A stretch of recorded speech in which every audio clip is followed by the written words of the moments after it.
This truly is what you might call a jungle story. Jungle out there. You may be surprised to know there are exotic and sometimes dangerous animals that could be living just down the street from you.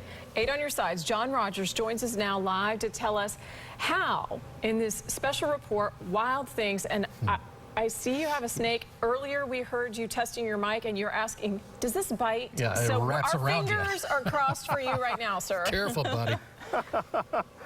Yeah, my wife wouldn't be too thrilled. This does bite, although it's not venomous. I wanted to introduce you to my friend Morgan. This is a 7-foot-long Columbia red-tailed boa constrictor owned by my friend Justin Matthews of Matthews Wildlife Rescue. Now, when most people think of exotic pets, they think of snakes like this one. But did you know under Florida law, you can actually own some shockingly large animals? And it's important to know who your wild neighbors are, because if they escape, then there could be problems. Here in Seminole, this is your average middle-class neighborhood, until you take a closer look at the house at the end of this block and discover exactly who lives there. Yes, that's a baboon in the front yard.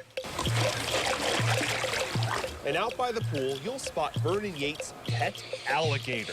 Yates' 5 ex-wives weren't big fans of him. Because every woman that I know right now keeps screaming at me to get rid of him. And I ain't doing it.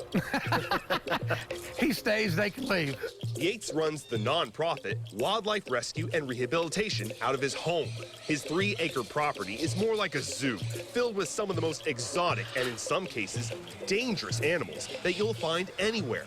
Most of the stuff in here has been somebody's pet at one time or another. Yeah, you heard that right. Under Florida law, nearly every animal you see, from alligators to tortoises and tigers, can be owned by an individual or an organization. You get what you put into an animal. If you take an animal and lock it up in a cage and throw it food, you will always have a caged animal. If you spend time with them, you have a different animal. Blocks from the bustling Ybor City Entertainment District and up the road from a children's playground, you can find James Wilson and his cute, cuddly, Wiggly Wiggly 12-foot-long Burmese python. He's great. Low maintenance, doesn't bark, doesn't meow. Feed him once a month. Keeps bad people out of my house where I live in Ybor City. These pythons are native to Asia. They're capable of killing pets and even humans. Wilson has the proper permit and gets frequent inspections from FWC. Some of them are real aggressive, but not this one. You may be surprised to know the animals that may legally live near you. So let's break it down. Here in Florida, you need a permit to own most exotic or non-native species, and they're broken up into 3 classes. Class 1 animals pose a significant threat to the public, and these include baboons, bears, tigers, cheetahs, and elephants. We do not allow anyone to have a Class 1 captive wildlife for personal use. It has to be educational uses. It is possible, though, to find Class 2 animals in your area. Get this, these include alligators, ostriches, monkeys, and giraffes. But these don't come easy. You need 1,000 hours of training and letters of recommendation. Also, you're subject to periodic checks by FWC. Class 3 animals include snakes, frogs, and parrots. The requirements are not as stringent, but in many cases, you'll still need a permit. FWC stresses the average person cannot own a venomous animal. But many of these exotics can still pose a danger. That's why it's vital that these animals do not escape.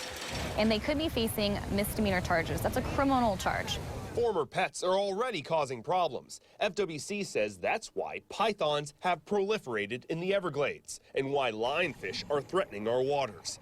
Experts point out many don't realize the amount of responsibility it takes to own an exotic pet. Yates is prepared for the long haul, and he encourages people to plan ahead before buying an exotic pet. To me, making a commitment to an animal like that, or any animal really, is as much of a commitment, if not more, than getting married.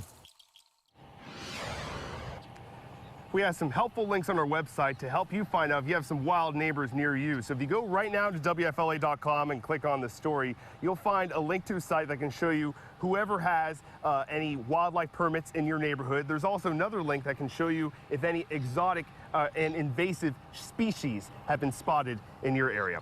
Back to you guys. Yeah, well, if you see your neighbor walking an elephant, Yeah, that's a class 1. That's I understand. But the whole class 2 giraffe threw me off a little bit. That you might be able to have that a you pet might have an giraffe. option.